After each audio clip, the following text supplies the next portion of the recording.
अस्सलामु अलैकुम वरहमतुल्लाहि वबरकातुहू। नाज़रीन कराम, खुरम रईस एक बार फिर आपकी खिदमत में हाजिर है। एक बहुत ही उभरता हुआ टॉपिक जो कि अब तक काफ़ी हद तक तक़वियत पा चुका है, लेकिन अभी भी बहुत सारे अश्कालात, बहुत सारे सवालात बाकी हैं कि आया इस्लामिक बैंकिंग, जी हाँ, इस्लामिक बैंकिंग में पैसा रखवाना जायज़ है या इस्लामिक बैंकिंग से जो नफ़ा हासिल होता है वो जायज़ है कि नहीं है। सबसे पहले मैं आपको एक मशवरा दूंगा कि आप जब भी इस्लामिक बैंकिंग की जानिब बढ़ें तो आप जिसकी भी फॉलोइंग में हैं, रिलीजियसली आप जिसकी भी फॉलोइंग में है, उससे एक दफ़ा मशवरा कर लें।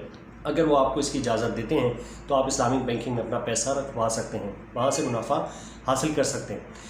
अलबत्ता मैं आपको ये बताता चलूँ कि इस्लामिक बैंकिंग जब भी पैसा आपका लेता है और उसको इन्वेस्ट करता है, इस पूरे के पूरे प्रोसेस को स्कैन किया जाता है और इंश्योर किया जाता है कि आपके पैसे को सही जगह यूटिलाइज़ किया जा रहा है। नाज़रीन कराम, एक बात याद रखिएगा, बहुत से लोग जो ये एतराज़ करते हैं कि इस्लामिक बैंकिंग कहाँ से आ गई, ये तो सरकार दो आलम सल्लल्लाहु अलैहि वसल्लम के दौर में बैंकिंग ही नहीं थी, इस्लामिक बैंकिंग कहाँ से आ गई। तो याद रखिएगा, Islam is a complete code of life. एक जुज़ नहीं, दो जुज़ नहीं, तीन जुज़ नहीं, कोई एक जुज़ बच गया हो नहीं, कुरान पाक में नस से साबित है। मुकम्मल दीन है, ये मुकम्मल दीन है।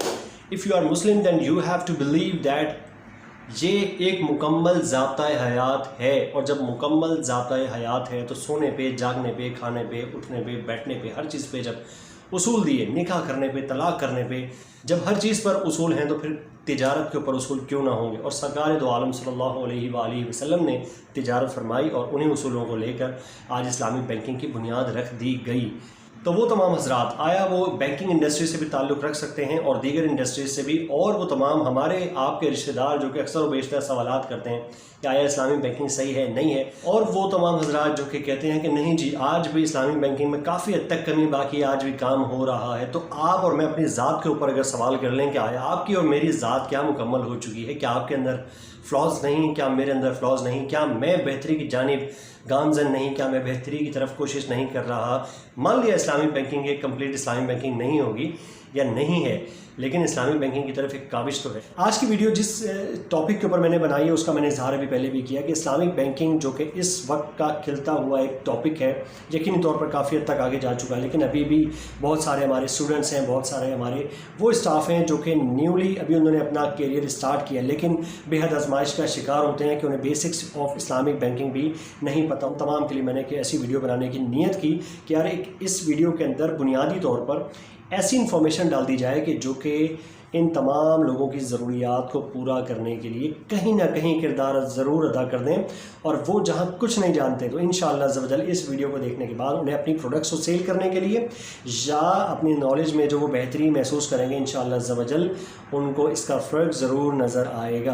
तमाम मेरे बच्चों, मेरे दोस्तों, मेरे भाइयों, मेरी बहनों, असल देखिए हम स्टार्ट लेते हैं बैंक से कि बैंक एक ऐसा इदारा है जो कि आपके पैसों को लेकर आगे इन्वेस्ट करता है। कन्वेंशनल बैंकिंग के अंदर मसला ये आता है कि वो आपके पैसे को लेता है, चेक नहीं करता कि पैसा कहाँ से आ रहा है। और जब कन्वेंशनल बैंकिंग अपने पैसे को इन्वेस्ट करता है तो उस वक्त भी वो इस बात का ख्याल नहीं रखता कि आया वो शरिया कंप्लाइंट जगह पर लगा रहा है या नहीं लगा रहा, क्योंकि वहाँ पर इस चीज़ का तकाजा नहीं होता। लेकिन चूँकि इस्लामिक बैंकिंग कस्टमर्स को इस बात की इंश्योरिटी देता है कि हम आपके पैसे को हलाल जगह लगाएंगे, तो इसलिए उसे बहुत सारे सेटअप करने पड़ते हैं। और वो किस तरह आपके पैसे को लेकर इन्वेस्ट करता है, कहाँ इन्वेस्ट करता है, ये एक बहुत बड़ा सवाल होता है कि इस्लामिक बैंकिंग अपने पैसे को कहाँ इन्वेस्ट करता है। किसी भी फैमिली इवेंट के अंदर सवाल कर लेते हैं जी इस्लामिक बैंकिंग पैसा कहाँ लगाता है जी। तो आज इंशाअल्लाह अज़्ज़ व जल इस वीडियो के बाद आपको ये बात पता लग जाएगी कि इस्लामिक बैंकिंग कहाँ पैसा लगाता है। इस्लामिक बैंकिंग की ये खासियत है कि जब वो आपसे पैसे लेता है तब भी इस बात की जांच पड़ताल करता है कि आया पैसा जो आ रहा है वो शरिया कंप्लाइंट है कि नहीं है, और जहाँ लगाता है तो इस बात की भी जांच पड़ताल करता है कि आया जिस जगह ये पैसा लगाया जा रहा है आया वो जगह शरिया कंप्लाइंट है कि नहीं है, आया उस इन्वेस्टमेंट से जो रिटर्न आएगा वो शरिया कंप्लाइंट होगा कि नहीं। इसके लिए बहुत सारे कंट्रोल्स लगाए हैं स्टेट बैंक ने, बेहतरीन एक्सपर्टीज़ हैं। उसके लिए इंशाअल्लाह अज़्ज़ व जल मैं आगे कोई ना कोई और वीडियो बना दूंगा। अच्छा, इस्लामिक बैंकिंग इस बात की श्योरिटी क्यों देता है? क्योंकि जिस वक्त इस्लामिक बैंकिंग आपसे डिपॉजिट लेता है तो वो आपसे एक वादा करता है, कि मैं आपके पैसे को हलाल जगह लगाऊंगा, इसलिए उसे रिटर्न हलाल देना पड़ता है।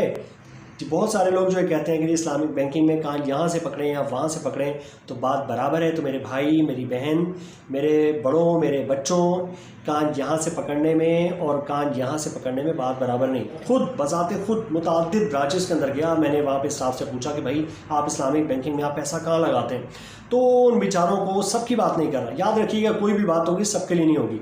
काफ़ी सारे लोगों को मैंने देखा कि उनको ये नहीं पता था कि यार ये पैसा लग कहाँ रहा है और जो रिटर्न मिल रहा है, जो हलाल मिल रहा है, ये तो उन्हें पता है कि वो हलाल दे रहे हैं, ये तो उन्हें पता है कि अप्रूव्ड होता है, लेकिन उन्हें ये नहीं पता कि पैसा लग कहाँ रहा है। तो नो वरीज, ये आपके लिए भी। तो नाज़रीन कराम, इस्लामिक बैंकिंग कभी भी कैश फाइनेंसिंग नहीं करता। वो क्या करता है कि वो कस्टमर से पूछता है कि आपको कैश क्यों चाहिए। कस्टमर अपनी नीड बताता है, जी मुझे फ़लाँ एसेट ख़रीदना है। तो इस्लामिक बैंकिंग क्या करता है, उस एसेट को खुद परचेज़ करता है एंड देन उससे आगे सेल कर देता है। ठीक है, अगर वो कहता है जी कान यहाँ से पकड़ें, कान वहाँ से पकड़ें, बात बराबर ही है। प्रोसीजर तो पूरा सेम है जी, तरीका तो हमें पूरा का पूरा सेम लग रहा है। जब ऊपर से नीचे तरीका पूरा सेम है तो रिज़ल्ट भी सेम ही होगा, और जब रिज़ल्ट सेम है तो फिर फ़र्क क्या हुआ। तो इसका मतलब है कान यहाँ से पकड़ा या कान यहाँ से पकड़ा, बात बराबर है। जी नहीं, मैं आपको एक छोटी सी एग्जांपल देता हूँ। ये देखिए, ये है चाय का कप और मैं पी रहा हूँ चाय। ठीक है, क्या मसला इसमें, आपको क्या मसला है? चाय पी रहा हूँ मैंने तो चाय पी। अच्छा, लेकिन अब देखिए अब क्या मसला है जी। ये मैंने अपने सीधे हाथ से चाय पी, ये मैंने उल्टे हाथ से चाय पी। अब आप खुद सोचिए, जब मैं उल्टे हाथ से चाय पीऊँगा तो मेरे बड़े कहेंगे यार उल्टे हाथ को इस्तेमाल करते हो।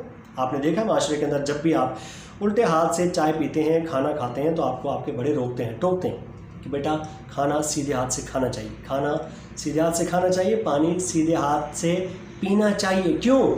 चाय किस चीज़ की कमी को पूरी करती है? ये चाय मेरी तलब को पूरी करेगी, मेरी थकन को दूर करेगी। इस तरह मेरे मुंह के ज़रिए मेरे जिस्म में दाखिल हो जाएगी, और जब इस तरह पीऊँगा तो तब भी मेरे मुंह के ज़रिए जिस्म में दाखिल हो जाएगी।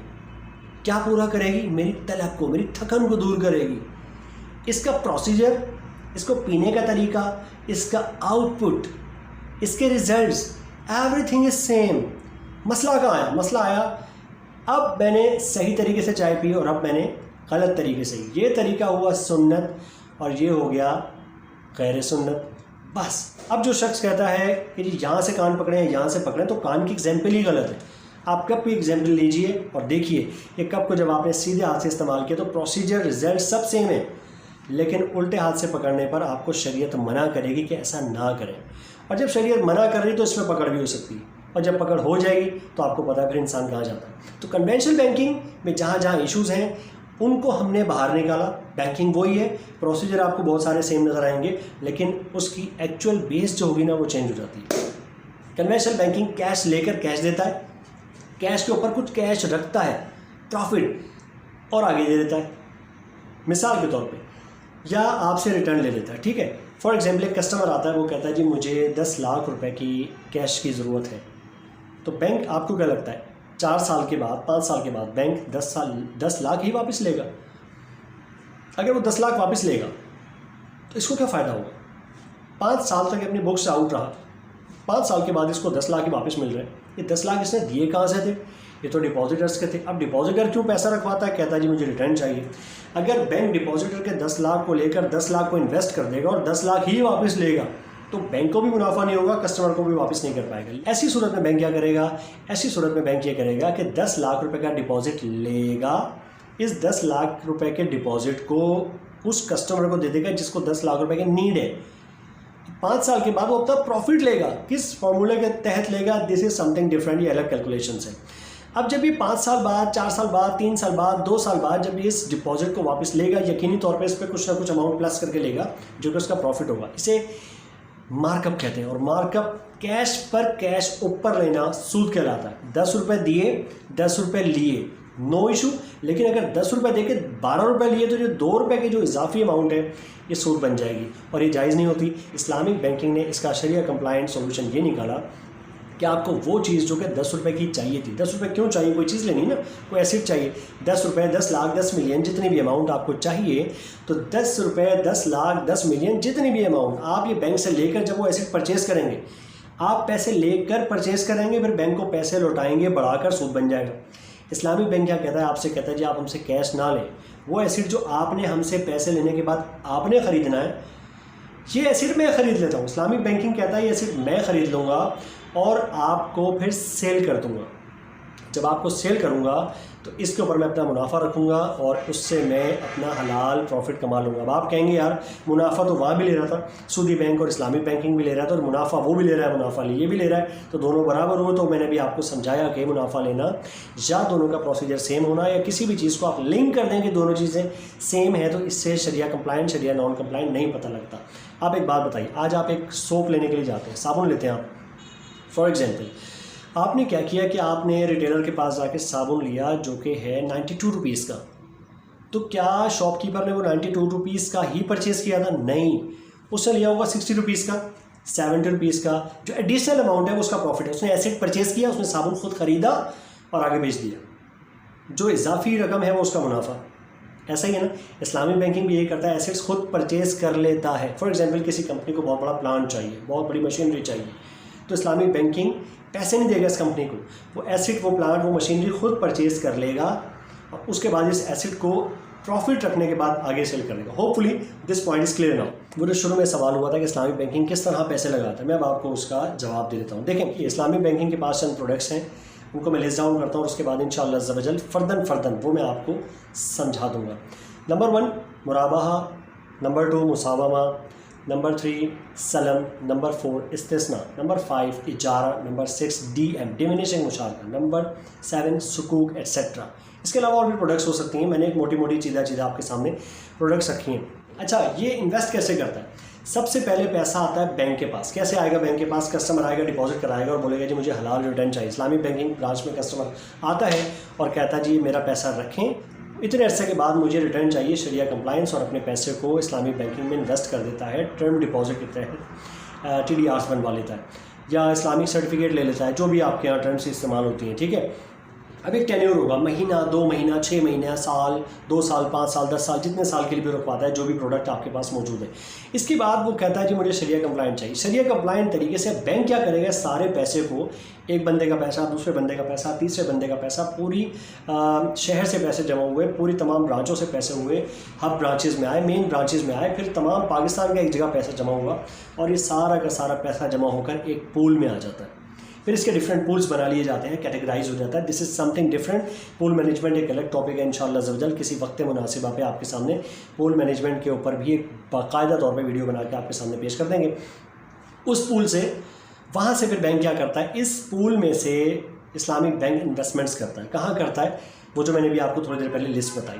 और यहाँ से जो प्रॉफिट आता है, उस प्रॉफिट को पूल के अंदर लेके जाता है इस्लामिक बैंकिंग, और उस पूल में से मज़ीद डिस्ट्रीब्यूशन हो जाती है। सबसे पहले बैंक अपना प्रॉफिट ले लेता है और उसके बाद जो रिमेनिंग प्रॉफिट होता है उसको दोनों जगह डिवाइड किया जाता है। वो मैं भी आपको सामने कैटेगराइज कर देता हूँ। सबसे पहले मैं यहाँ पर बात कर लेता हूँ मुराबाहा की प्रोडक्ट के हवाले से। सिंपली आपको गाइड करता हूँ ताकि बेसिक इन्फॉर्मेशन एटलीस्ट आपके पास आ जाए। जो सेलर होता है ना, वो अपनी प्रोडक्ट को बताते हुए अगर आपको कॉस्ट बता दे, दिस इज़ मुराबाहा, और अगर कॉस्ट ना बताए जैसे मुसावमा, दोनों प्रोडक्ट्स खत्म हो गई, बेसिक इन्फॉर्मेशन क्लोज ना हो। देखिए आप मार्केट में जाते हैं, आपने सोप उठाया, सोप के ऊपर प्राइस लिखी है 92 रुपीज़, ठीक है।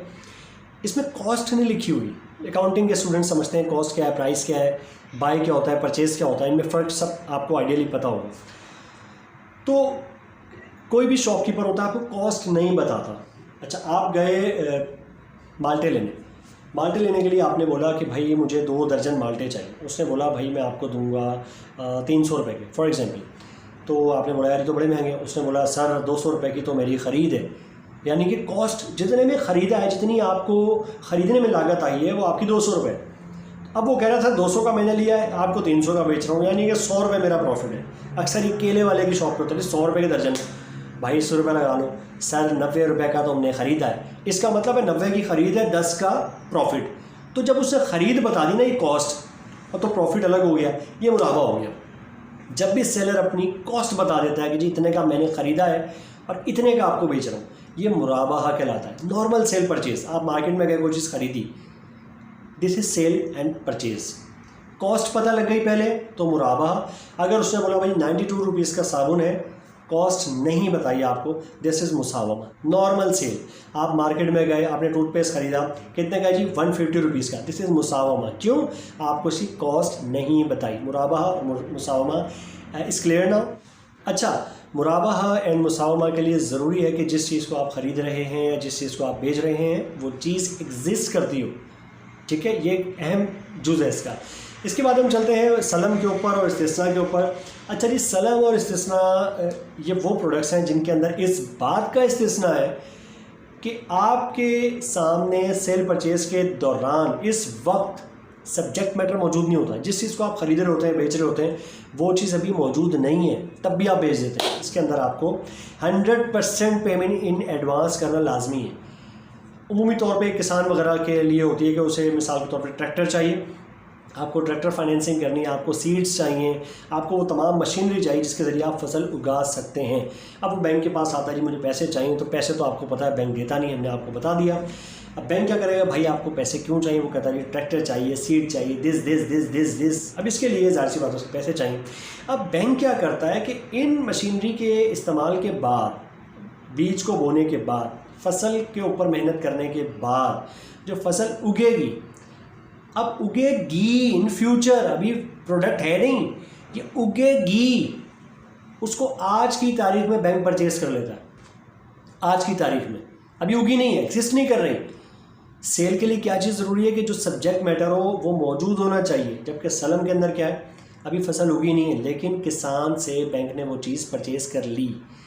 अब जब बैंक ने वो चीज़ परचेज कर ली तो लाजमी सी बात है इसे पैसे देने। सलम की कंडीशन है कि 100% पेमेंट फुल इन एडवांस होती है। किसान के पास आज टोटल पेमेंट आ गई। जब टोटल पेमेंट किसान के पास आ गई, अब ये अपनी मशीनरी भी ले सकता है, बीज भी ले सकता है, तमाम एफर्ट्स कर सकता है, जितना जहाँ इसे पैसों की ज़रूरत थी उस नीड को पूरा कर सकता है। अब जब फसल उगेगी तो फसल किसकी है? बैंक की। अब बैंक अपनी इस फसल को कैसे बेचेगा? बैंक के पास तो एक्सपर्टीज़ नहीं है। बैंक उसी किसान को अपना एजेंट बनाएगा और कहेगा जी आप इस मेरी प्रोडक्ट को सेल कर दें। जब ये किसान उस प्रोडक्ट को सेल करेगा, देन वहाँ से जो रिटर्न आएगा उसके ज़रिए वो रियलाइजेशंस ऑफ प्रोडक्ट कर लेंगे। इसके बाद जो प्रोडक्ट है वो है इस्तिस्ना की। और इस्तिस्ना के अंदर सिंपली आप जब किसी कारपेंटर को बुलाकर बोलते हैं भाई ये मुझे फ़लाँ जगह पे इतनी टेबल्स बनानी है, इनको मैन्युफैक्चर करवाना है, जिस चीज़ में भी मैन्युफैक्चरिंग इन्वॉल्व हो जाती है उसे इस्तिस्ना कहते हैं। बस ख़त्म हो गई बात, ठीक है। अच्छा, इसके अंदर आप कंप्लीट पेमेंट इन एडवांस भी कर सकते हैं, पार्सल भी कर सकते हैं और बाद में भी दे सकते हैं। लेकिन याद रहे कि अगर इस्तिस्ना की मैन्युफैक्चरिंग स्टार्ट हो गई तो आप फिर इस्तिस्ना को कैंसिल नहीं कर सकते। Basic information. उसके बाद हम आते हैं जी इजारा की तरफ। इजारा सिंपली रेंटल बेस्ड प्रोडक्ट्स है कि आपने जो अगर इसे इजारा को समझना है तो समझ लीजिए कि आपने अगर अपना कभी किराए पे घर दिया है या किराए पर आप रहते हैं तो बड़ी आसानी से आपको ये बात समझ में आ जाएगी। किसी भी चीज़ का किराए पर हो जाना, किराए पर देना इजारा कहलाता है, ठीक है। उसके बाद हम आ जाते हैं डिमिनिशिंग मुशारका की जानिब। ये एक ऐसी प्रोडक्ट है जो कि 3-4 एग्रीमेंट्स के कम्बिनेशन से बनती है। डिमिनिशिंग मुशारका के अंदर सबसे पहले एक एग्रीमेंट होता है मुशारकत का।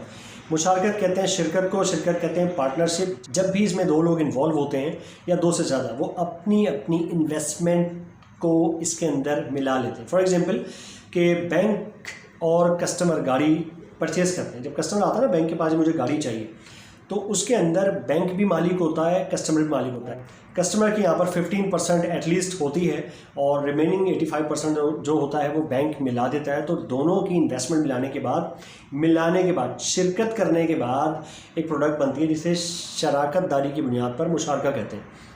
इस प्रोडक्ट के अंदर एक तो हो गया मुशारका का एग्रीमेंट, दूसरा होता है यूनिट्स की परचेज का। अब देखिए यहाँ पर कस्टमर का 15% है या 20% है और रिमेनिंग पार्ट है बैंक का। अब अल्टीमेटली तो कस्टमर को चीज़ परचेज करनी है, तो बैंक क्या करता है, अपने ओनरशिप को आहिस्ते आहिस्ते ग्रेजुअली कस्टमर को सेल करना शुरू करता है।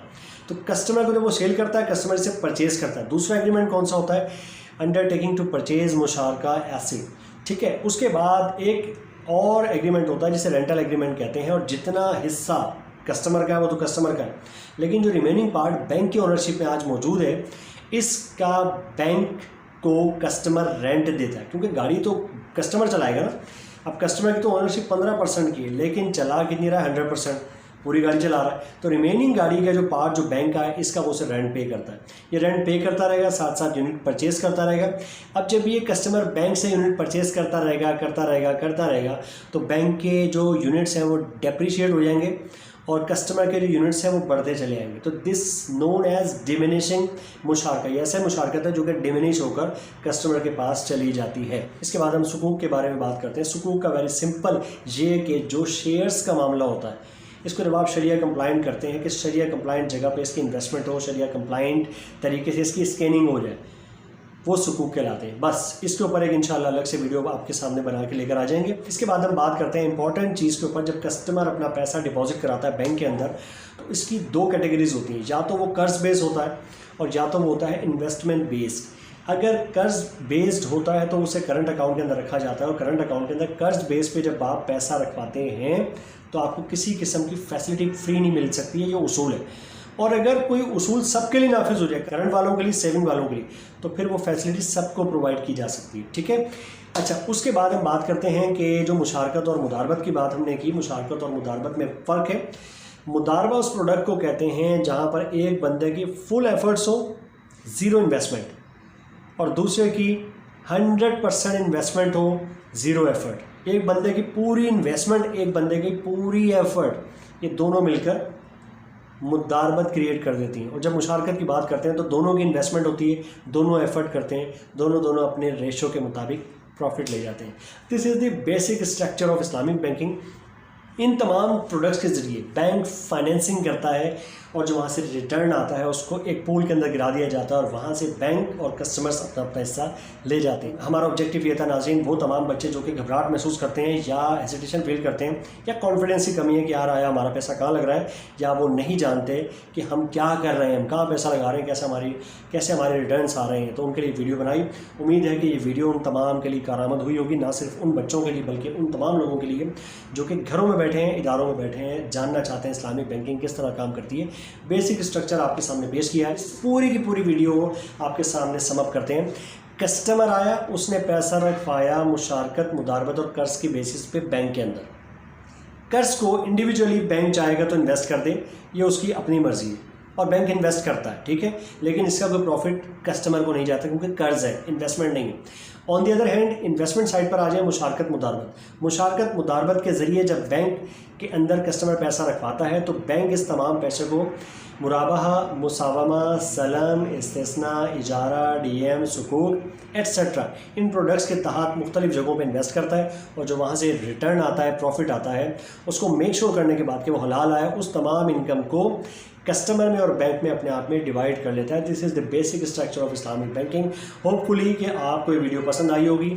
इंशाअल्लाह ज़वजल अनकरीब आपके लिए और भी टॉपिक्स के ऊपर वीडियोस बनाकर आपके सामने लेकर आएंगे ताकि वो तमाम हज़रात जो कि बैंकिंग इंडस्ट्री में बिलखुसूस सेल्स स्टाफ, रिलेटिव्स या बैंक में आने वाले कि जी पैसा कहाँ लग रहा है, कहाँ नहीं लग रहा है, किस तरह लग रहा है, किस जगह लग रहा है, क्यों लग रहा है और क्या स्ट्रक्चर चल रहा है, इन तमाम चीज़ों के ऊपर इंशाअल्लाह ज़वजल वक्त मुनासिबा पे आपके लिए वीडियोस बनाकर आपके सामने लेकर आएंगे।